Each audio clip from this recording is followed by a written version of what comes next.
Across all history, the truly strong remain shrouded deep in darkness, hidden from society. They carefully erase all traces of their existence, so that when later generations look back on history, it is as if they were never there. But sometimes, even the most perfect plans to erase one's tracks leave unexpected loose ends.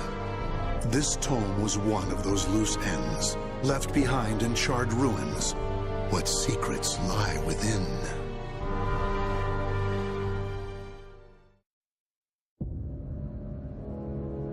Zasalamel created me. A banal way to begin a tome, but writing down one's own history in a book is strange enough to begin with. I began writing this as an indulgent pastime, so I may as well enjoy myself. Now, about the cursed sword known as Soul Edge. I intend to record its secrets in this very tome. However, I must exercise caution. A fitting end awaits all who seek the cursed sword. Some may laugh and call this an exaggeration. Should anyone who has held that sword ever read this tome, though, I'm certain they'll agree with me. The origin of Soul Edge is a mystery.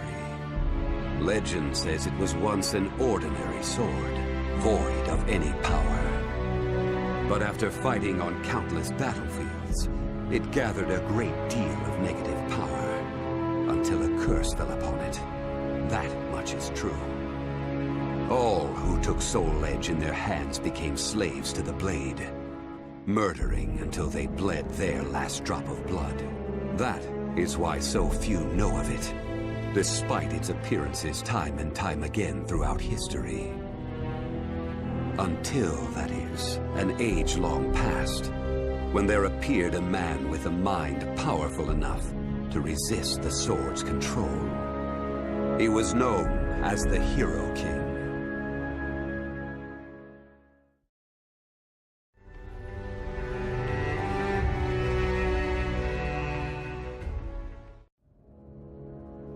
In that ancient age, great change came only through war. Thus, controlling Soul Edge meant ruling the world. The Hero King, being the man he was, one could say it was inevitable that he would bring peace to this warring world. I won't record the Hero King's name here. Someday I may decide the time is right to reveal it, but that time isn't now. It is said the Hero King lost Soul Edge due to his jealous son. After the Hero King killed his son, the spirit sword Soul Calibur was born from the remnants of the cursed sword. Indeed, the cursed sword and the spirit sword both come from the very same steel. While the name Soul Edge is known to a select few, the name Soul Calibur is known to almost no one. There is a reason the spirit sword was never revealed to the world. Some say the Hero King created the spirit sword, but the truth is that the Hero King risked his life and failed. Those who would carry on the dead king's wish and perfect Soul Calibur were to come later. They were known as the guardians of the spirit sword. Like a thief in the night, they took the spirit sword and withdrew into the dark recesses of history. They told others of the Hero King's spirit sword, and that they were going into hiding to both prevent Soul Calibur from being used for evil, and to prepare for the threat of Soul Edge.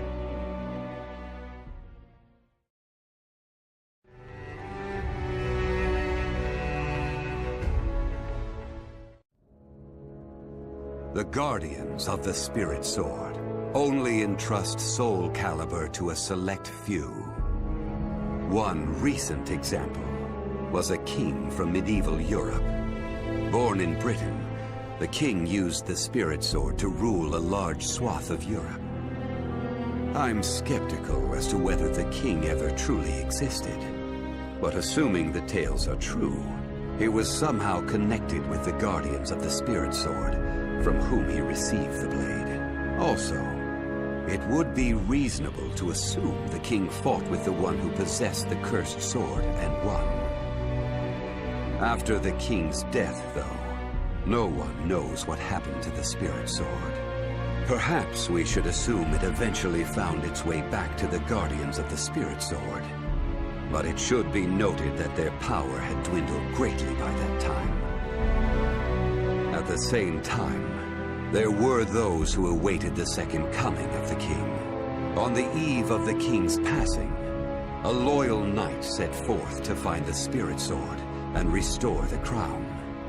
That was the start of the secret society known as the Aval Organization. They hid themselves well for a considerably long period of time.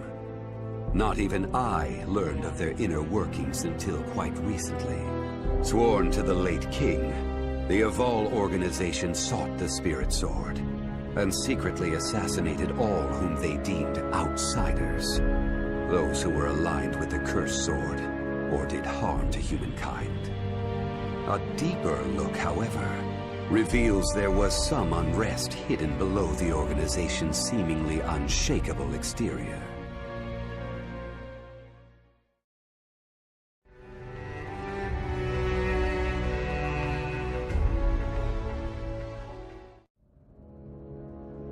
After slumbering in the shadows of history, Soul Edge was awakened by the pirate Cervantes de Leon. Cervantes attacked the ship of one who had won Soul Edge at an auction. He stole the cursed sword and became its puppet. Soul Edge changes its form depending on its wielder. When Cervantes took up the cursed sword, it transformed into 2 blades. And after nearly 30 years of slumber, it caused that terrible catastrophe. Cervantes and the cursed sword were defeated by a female warrior, and one of the blades was destroyed. Shattering without coming in contact with the Spirit Sword was a first for Soul Edge. Immediately afterwards, the evil seed occurred. The evil within Soul Edge was unleashed upon the entire world. Why did the evil seed occur? What havoc did it wreak where it landed? Not even I have any way of discerning this. But one thing is certain. Ever since that day, the cursed sword's malfested kin have been swiftly multiplying. What does it mean to be malfested? It's extremely hard to define, for the resulting phenomena are so varied. There are those who undergo monstrous transformations, while others look no different from ordinary humans at first glance. In addition to humans, some animals have experienced transformations as well. Common traits of the malfested include heightened fighting instincts and violent tendencies. Some become beasts, hungry only for slaughter, while others use strategy to entrap powerful foes. But they all slip into towns and cities, seeking blood under the cover of darkness. Sometime after the evil seed, the Azure Knight Nightmare appeared. Rumors said he possessed Soul Edge, and his string of indiscriminate murder seemed to agree with this.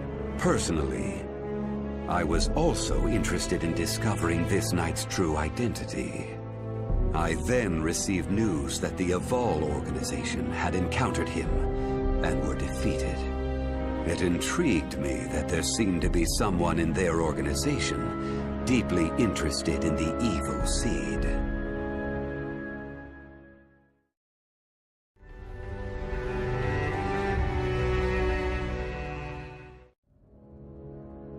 While Soul Edge has appeared constantly throughout history, Soul Calibur's whereabouts are still shrouded in mystery. In time, I lost interest and gave up trying to search for any traces of it. But after resuming my search later, I found that it had been taken to a temple in the east at some point. With it were taken a staff able to absorb all manner of energy, and a mirror capable of purifying evil. These sacred treasures were used to create Soul Calibur and amplify its power. No one knows what had happened to the Guardians of the Spirit Sword, but they must have met with ruin, losing the Spirit Sword and their other treasures. As for the temple, it later became Ling Sheng Su, a famous martial arts dojo that worshipped the Spirit Sword and the other weapons as the three sacred treasures. But now the Spirit Sword is no longer there. The evil seed deeply affected Ling Sheng Su, and most likely caused it to attract evil energy. Its martial arts students were soon overcome by madness and battle lust, and ended up killing each other. The temple fell in a single night. Therefore, no one knows what happened to the Spirit Sword. Only one student of Ling Sheng Su survived. While the survivor didn't possess Soul Calibur, there was clearly merit in looking into him. What powers did he possess? What could he accomplish? I was deeply intrigued.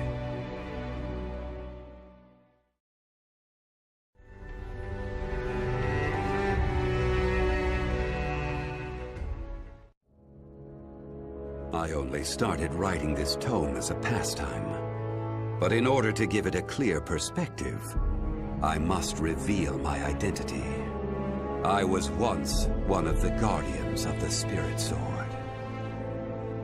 The precepts of the Guardians were very strict, one of which stated no Guardian may ever touch Soul Calibur. But in my younger days, I failed to properly suppress my urges.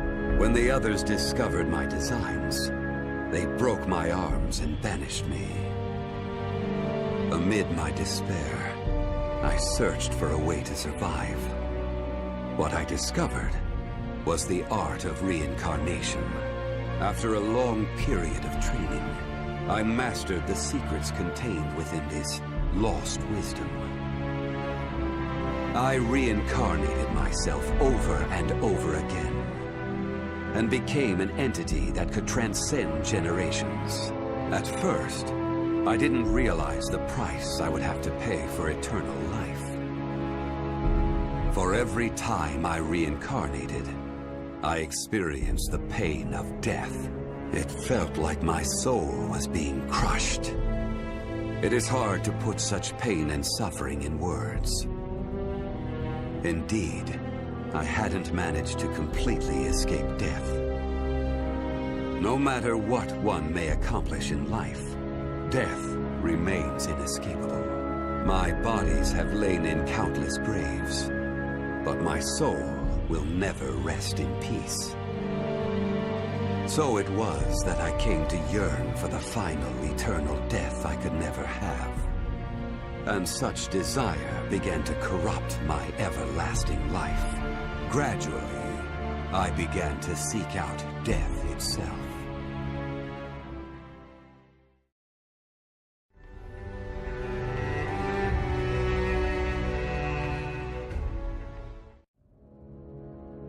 That was 1,000 years ago. My desire for death was at its peak. That longing for true death led me to even take hold of Soul Age. Wisdom, power, battle lust. In those days, I felt I could do anything. But when it was over, I was forced to confront just how prideful I had been. As a puppet of the cursed sword, I kept fighting to my last breath. And for what? I fought in an age of endless war that spanned the world, all to establish a certain dynasty. That is all I'll say on the matter. I've lived as every type of person. Old, young, man, woman. But I've never felt as much joy as when I wielded that power. However, Not even the cursed sword could free me from the chains of samsara. And so I died, and was born again into this world.